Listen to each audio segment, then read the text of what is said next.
This is a no-nonsense, very messy guide on how I used Obsidian to make a reference for myself, because I kept trying to Google things about my characters, like what their eye colors were, or who knows who, or family stuff. This is just what works for me. I am currently writing a low fantasy epic inspired loosely by like Game of Thronesy, Bloodborne-y, blood, lots of noble families, lots of royalty and stuff like that. I needed a big clickable document where I could hyperlink between things, be able to go places, to look at stuff, to know what's happening. Is it finished? No. That's a shame.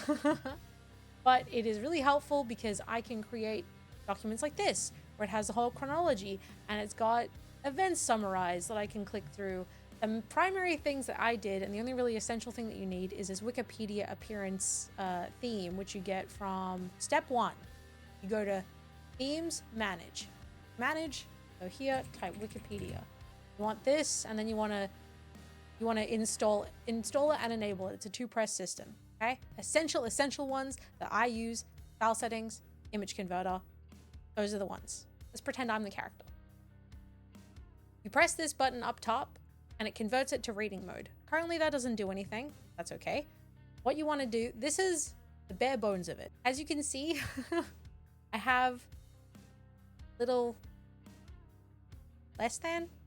little bitey alligator to the left, and an square brackets, exclamation mark, info, square bracket, space, and then whatever the name is. And that will look like this. Okay? Becomes picture.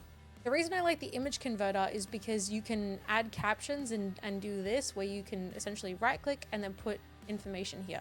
I find size and height, like width and height, kind of messes up, but you can also crop pictures. So you can go in and you can crop it all like in the program, but you still maintain the original without having to crop up pictures and whatever. The way that I do it, this is just stylistically how I like it. So do 6 little pound signs, space, and then whatever you want it to be, and then you do 2 little alligators biting to the left.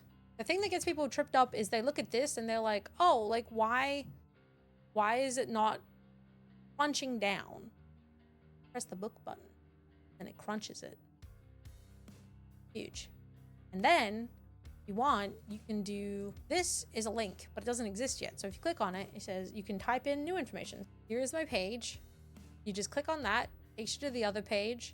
Click that, takes you back. That's it. And you do that a bajillion times.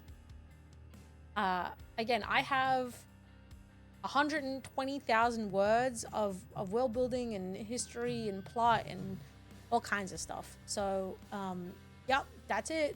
Oh, and also I will say, this is a little like fun fact. If you put the slash and then a word, it'll give it an alias. So you could say like Katadon and you could put slash beloved. Then it'll say beloved meal, but it's pointing to Katadon. Sometimes that helps with characters that get married and have name changes and stuff like that. Or if you want to like, I sometimes include it if there's information nested in another thing. You can also, it gets more complicated from there. Like you can technically link to specific headings. You can add properties and stuff to it. I don't really do that part so much. I have a lot of people ask me about how I set up my big page. And then I do have this as well, but this is just a table. So it's not really anything too wild to look at. And then kind of click through. A lot of the pictures I have are just from Pinterest on this board. So yeah, and there's some of it's not perfectly aligned and stuff, and it's whatever, but yeah, that's it.